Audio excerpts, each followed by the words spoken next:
Creeper always do concept records. It's always been our way. It was tell stories with a little message behind it, and Yeah. yeah, that's kind of where we've always been. And this one's no exception. It's just a little grander and a little bit more silly.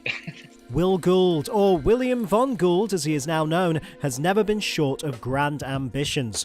With 2 concept-led albums under their belt, Creeper's highly anticipated third full-length record, Sanguivore, sees them summon the vampiric underworld for an epic, all-guns-blazing 1980s homage that includes some of their best and most satisfying writing to date. Will takes us inside the making of the album, from the influence of Jim Steinman to working alongside kindred spirit Tom Dalgetty for the first time. The new world of Sanguivore is here. Time to sink your teeth in. I'm James Wilson Taylor, and this is the album story of Sanguivore by Creeper. Tell me about those first steps when you were coming off the last album. I know you did the EP there as well, and obviously loads of touring around it. Did you have any aims in mind going into this next one? What were the kind of initial goals, I suppose, when you actually started writing what would become this next album? Well, I think the thing was, it was about what to do, and we had this idea about doing this vampire record for a long time. It was always kind of planned for the third one to be this way.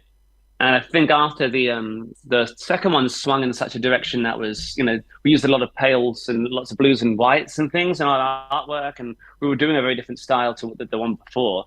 It made sense to swing back the other way and go much darker in terms of its aesthetic and stuff. But in terms of the music, I just knew we needed an overhaul. American Noir was really, really great, but it was kind of a product of the pandemic in a way, where it was a bunch of leftover songs kind of reworked and rejigged into something that we could put out. And I thought it was kind of cool fan service too, because it meant that those are songs people probably wouldn't have heard if it weren't for the pandemic. They would have just sat in a Dropbox on a hard drive somewhere. So yeah, that was it was kind of like an album of B-sides, an EP of B-sides, the American Noir. So this one was when we came to start working on this new one, it was, well, what are we going to do with this? Like, it obviously isn't going to sound like American Noir or Sex, Death, and Infinite Void or Eternity in Your Arms. What does it sound like? Where do we want to go with it? And the idea was, well, let's just, like Tom Dalgetty had been in touch and had, I'd met up with him a couple of times and really got on with him because he loved Jim Steinman and Meatloaf and Bonnie Tyler and lots of things like that we really liked growing up. And also like Metallica and stuff that Ian really liked. And so it seemed like a real natural fit to try and make a record that kind of homage the things that got us into music in the first place, and did focused very particularly on a chunk of music and a time period that all kind of felt like it was almost forgotten a little bit, and especially in our scene, like the place that we come from, and it was kind of like it's a throwback, it's a renaissance in a way. So yeah, that's kind of how we started, and I think Tom was a big part of that. It was arriving at his doorstep in his church, and starting to write there. That kind of influenced a lot of it. That influence has always been there on your work, but it's none more so than on this record. Like, it's all over it, but particularly that opening track, man. I mean, it screams it in the best possible way. It's almost got kind of filmic quality to it as well. Like, I was getting Exorcist theme tune vibes at the beginning, Yeah. and then we're off to the races with this kind of Jim Steinman effect. I mean, I guess just tell me a little bit about what his influence in particular has meant to you and how it kind of channeled itself on this new record. Well, I think it was. I think a lot of the spirit of Jim Steinman was what's very appealing, and a lot of the records that, like, I think the record has is sewn together through things that Jim Steinman had done. So when we're doing Sisters of Mercy kind of leading stuff, we're doing the Jim Steinman produced Sisters of Mercy style tunes. We're like doing, the Cry to Heaven is, could be more from Vision thing. It could be Dominion or This Corrosion. It would be one of those Jim Steinman, those big bombastic sounding things. And obviously a lot of the Meatloaf stuff and the Bonnie Tyler stuff. There was a great record called Pandora's Box as well that he did, which had It's All Coming Back to Me, the first version of that on before Celine Dion did it. And so a lot of that music was very, very intrinsically a part of our band from the offset. And you could hear little moments of it within punk songs or just grander moments. But we always wanted to kind of lean more into it. And Further Than Forever, the very first song, you were completely right. It's kind of like that's a real love letter to that stuff. It's somewhere between like a Bonnie Tyler song and a Bat Out of Hell, and it was the product of me writing the intro Further Than Forever piano piece and the verses, Ian having that a very Tubular Bells intro that you very rightly recognized there. And then Tom having this whole part in the middle going, I've got this idea as well. And then us mashing them all together and being like, well, what would Jim Steinman do? He wouldn't be afraid to do it, to mash all this up and to create something fresh. Fresh in like a very old-fashioned sense, I suppose. Because what's old to some people is new to a new generation as well. And it felt like no one had done something that ambitious for like in terms of doing like a really big rock opera for a little minute, and it almost became a little bit unfashionable again, to do something like that. And we just kind of felt like, well, at this point in our career, it felt really apt and really a really perfect way to do it. And then it was like, well, where does it fit on the record? And the idea was, well, you're going to do it. You've got to be really up for it and put it first, haven't you? Because you can't hide this stuff. It's not going to hope a couple of fast punk ones are going to get the kids in. It's like we had to make it a message of intent almost. So yeah, it's been a massive influence. But the spirit of Jim Steinman of excess and more and more and more stuff, adding more and more and more bits. And that's where Tom comes in, really, isn't it? Because it must have been great to have a guiding hand there who, as you mentioned already, Tom behind that production desk, he speaks your language. He knows your references. He knows exactly what you're trying to achieve. You look at what he's done with other bands in recent years. It's very much of that world, he thrives with bands who like a touch of the theatrical about them as well, I would say. And I think that's you guys all over, right? So when you're going into that bold new place, it's got to be, I guess, a bit of a confidence boost to know you've got someone like that who is able to help kind of guide that process. Yeah, and like Tom was writing with us as well. That was the other thing with Tom. It was we put on the cover of the record on the sticker. It says I insisted on it having from the twisted mind of Tom Dalgetty because I thought it was really fun. It was a funny joke for us anyway. And I thought going to the record store and finding, because I told Tom I was going to do it, and then I don't think he thought I was going to do it.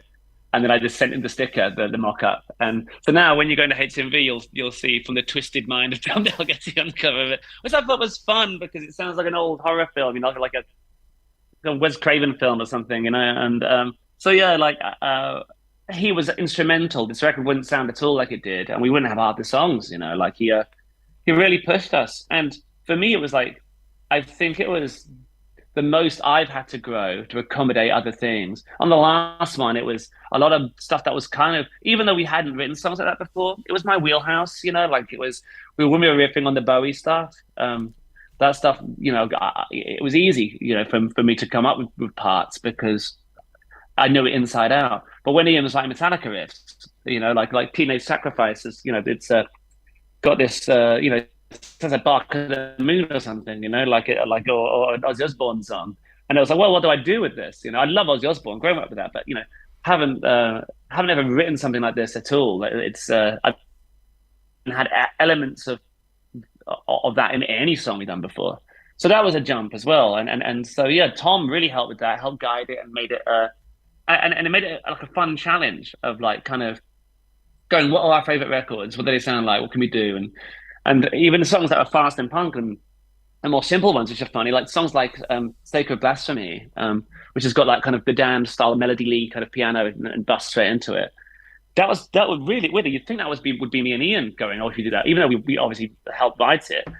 Tom was like, oh, I want to do like a Misfits song. I never really done something like that before, but like not Glenn Danzig Misfits. And immediately I was terrified because, he's my hero, Glenn Danzig. But he was like, oh, let's do it like a Michael Graves era Misfits song, and I was like, okay. And so that's kind of what it was like, I always think that song sounds a little bit like, what's it called? I can't remember the name of the song.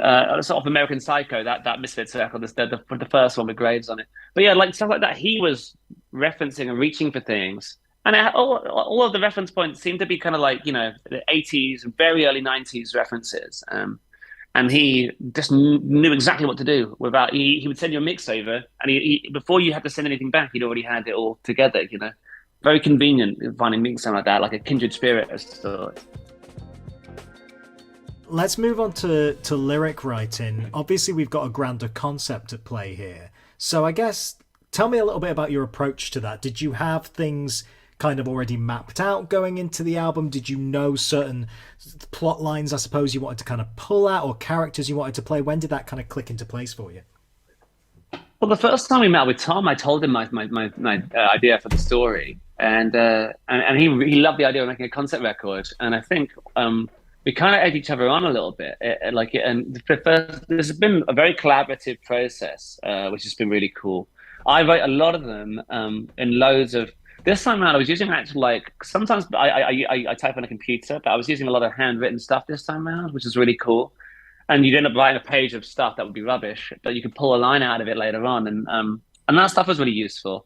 But yeah, the concept was very much in place, but it was how you told it and where you were at when you were writing. You know, you might come in and go, oh, you know, what are we writing today? Oh, I want to write this sort of thing today, and you'd be like, well, where does that fit into the scheme of this? When we first started, we would have a whiteboard and write the structure of the record out, what we wanted the songs to sound like. But it became quite restrictive because it meant that you couldn't get that song right. You ended up with a dud on the record because you needed that piece for the whole thing to make sense. So this time around, it was a lot more useful. We ended up just putting it together, and I wrote the closer here in the house when I had COVID and couldn't sing any of the lines originally. It was just a nightmare. But yeah, like doing all that stuff here originally was really, really cool. Yeah, so it's a little bit all over the place. Sometimes I'd write at Tom's house, and I'd go away. We'd write the music bed, and I'd go away and sit downstairs in his church and just and write the lyrics down there. So that was really cool. A lot of it came together quite quickly this time around. There's only a few that were real nightmares. Sometimes I go away and go, oh man, I really hate that one lyric. I feel like I rushed that. And so I go back and get a book like this, and I'd write like 10 different variants of the same thing and come back in the studio and go, okay, guys, I need to say this, but I hate the way I've written that. So I've written you 10 different variants. And so what do you think's the best of these? And so it was between me, Tom, and Ian, at least, it became quite collaborative in that way. And it was great. But like, yeah, it was very fun telling this story. And I think it's quite a unique one we're doing. In terms of like a vampire record, a concept record is not like really, I mean, I don't think it's much of a novel concept, but I think the way we're trying to do it is quite cool. And we're doing a video next week, and we're exposing some more of the narrative in it. And it's really, really fun working with other creatives where you can see their interpretation of your work as well. So like taking a concept from something you've written down, and you've had this idea in your head for ages, and then seeing it appear on screen, you know, alongside a song. Super cool. So yeah, like throwing that all together, like that's always one of our cool things. Creeper always do concept records. It's always been our way. It was tell stories with a little message behind it, and yeah, that's kind of where we've always been. And this one's no exception. You know, it's just a little grander and a little bit more silly. Let's move on to the title. So, always the first choice, or did you have a kind of little list going down of what you might want to title this kind of vampire world of yours? There was a few different, like, because we had the idea for the vampire record so long ago. Originally, it was going to be called European Vampires: A True Story. And but the reason it was because I thought the idea of a European vampire was really cool, because I think that like kind of all like historically like Dracula and like the idea of a European vampire seems quite intrinsic, you know, it makes sense, doesn't it? Yeah. And I also felt like it summed us up a little bit. And when we were in other countries, we always felt like the European vampires among the pop punk kids, you know, and that was kind of always what we felt like. And I felt like it was a great way to introduce this world. And I put a true story on the end because I've been watching that they remade the Fargo, the Coen brothers film, into a TV series, and I really, really enjoyed it. And every time they did an episode of that, they said it was a true story, and I thought like putting a true story at the front of it, like it really set it up like a book and made you read into it more. You know, like when the Blair Witch Project was real, and I felt like it made it sound like a real adventure. But I decided against all of it because the True Lives of Fabulous Killjoys, My Chemical Romance for one, and obviously, like as much as we love that band, we always link to them all the time. And I thought, well, that's going to make it seem like we take influence from their thing rather than something else. And with the European vampires thing, I felt like it excluded me from doing American things with using the word like in the Ballad of Spook and Mercy, we're referencing a Corvette. We're doing a lot of we're riffing on a lot of Americana still, kind of subconsciously really, but it just felt the right way for the picture to go. But yeah, European Vampires, like the original Let the Right One In, Let Me In, that film, and originally that felt like a good idea. Sanguivore came while we were at Rockfield actually, because I wanted it to sound again like we were all talking, me, Ian, and Tom, about it sounding grand, and like the cover of the record is so ridiculous, like the album cover. We managed to get these amazing artists to do that cover, and so we wanted something that all sounded grand and opulent and really ridiculous. So when you first hear that first song, you go, "Oh, of course, the record's called Sanguivore," and the artwork is this vampire, but like this hand drawn vampire thing covered with these girls dancing around, and it looked kind of like a Renaissance painting or something crazy like that. And I thought like, oh, it all kind of fit together. And Sanguivore was great because Dante, you'll know probably from Spinefarm, Italian Dante. We were talking to him about, because I felt like by having an Italian word on it as well, it was cool because it kind of had the spirit of the European vampires that we kind of were going for. The other thing about European vampires was we left the EU in the time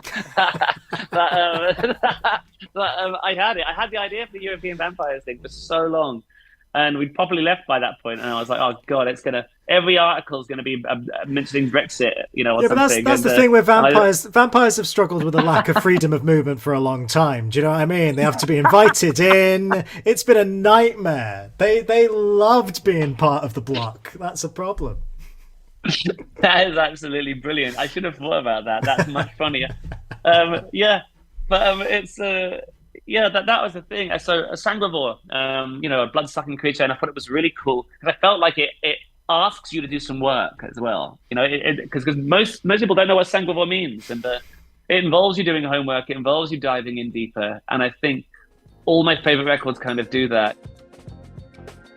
On the last record, you then had the EP to come after it with some kind of extra songs which did kind of continue and then wrap up that particular story, yes. Right? Do we feel like we'll live within this story a little bit longer? Do you feel like continuing this vampire world, or is this one project done? We're done with vampires now?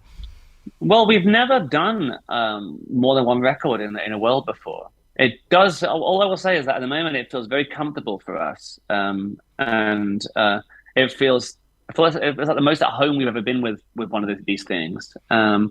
And I feel like it feels like the best of everything we've done as well. We've hit onto a right sound. And whether changing everything again would be the right thing, or maybe honing in on the things that really feel like they worked would be good. It's difficult to say if it feels too early on. But what I will say is there are a couple of songs that we didn't release that we couldn't put on the record because of time constraints. I think it's like 42 minutes you can get on a side of vinyl. So like anything over that, you have to have two records. And like I felt like doing a gatefold would restrict people, would price people out of being able to enjoy the record on vinyl. So we snipped two off.